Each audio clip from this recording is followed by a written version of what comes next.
ঠিক আছে বন্ধু আমার স্ট্যান্ড দেখাইছে। हे प्रभु ये क्या हुआ? আরে খেপা খেপা খেপা। সো হ্যালো এভরিওয়ান, কেমন আছেন সবাই? তো আজকের ভিডিওটা হবে কিছুটা এইরকম ওয়েদারের মধ্যে, চারিপাশটা তো দেখতেই পাচ্ছেন। জানি না আপনাদের কাছে কেমন লাগছে, তবে আমার কাছে এটা ওয়াও। এই রাস্তায় সামনেই আমার বন্ধুর দোকান, সেইখান থেকে আমি আজকে কিছু ড্রিফট প্র্যাকটিস করব। তো সাথেই থাকুন বন্ধুরা।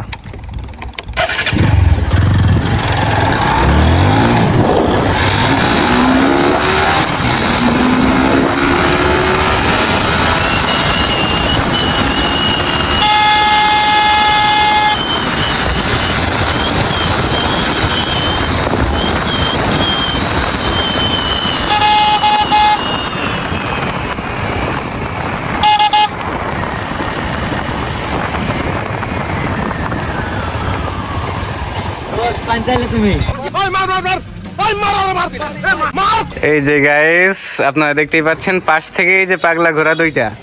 এই যে বন্ধু বলছে ওর গাড়িটা নাকি ভার, সামনে ভার, ওর গাড়ি হুইলি ওঠে না।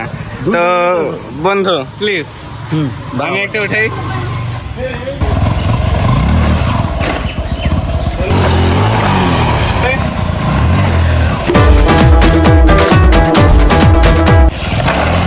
গাইস আমার বন্ধু ফাইনালি পাস করেছে পরীক্ষায়।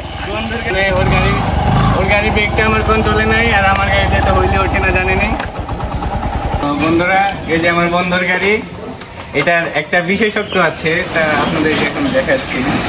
গাড়ির বিশেষ গুণ হচ্ছে 1 নম্বর গিয়ারে গাড়ি যদি ড্রিফটিং মারতে যায়, গাড়িটা অটোমেটিক নিউট্রাল হয়ে যায়। তারপর আপনাদেরকে দেখেন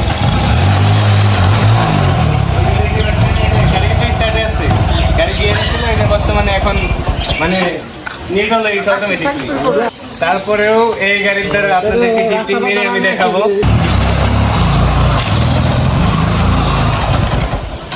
সো গাইস আপনারা লাইভের মাধ্যমে দেখতে পারবেন আমার বন্ধু নিজের বাইক নিয়ে কিভাবে রিফটিং ভিডিও বানানো হয়।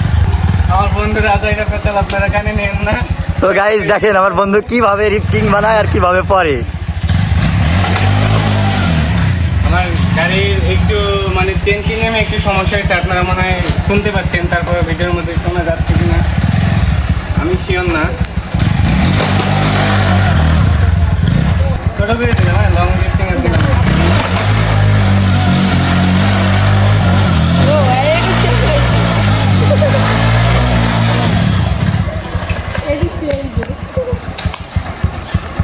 আমার গাড়ির যদি চেন পিনেমের প্রবলেমটা না থাকতো তাইলে লং ড্রিফটিং দিতে পারতাম। লংটা দিতে যেয়ে দেখতেছেন এই যে গাড়ি সোজা হয়ে যাচ্ছে অটোমেটিকই, এই চেনেও পাওয়ার পাচ্ছে না, মানে স্পকেটেও মার খেয়ে যাচ্ছে। এই যে শব্দটা মনে হয় আপনারা একটু একটু শুনতেছেন। যাই হোক গাইস, নেক্সট টাইমে চেন পিনেমের সমস্যাটা ঠিক হলে আপনাদের জন্য আরও ভালো কিছু নিয়ে আসার চেষ্টা করব। আল্লাহ হাফেজ, আজকের জন্য এইটুকুই। দোয়া করবেন আর লাইক ফলো দিয়ে পাশে থাকবেন।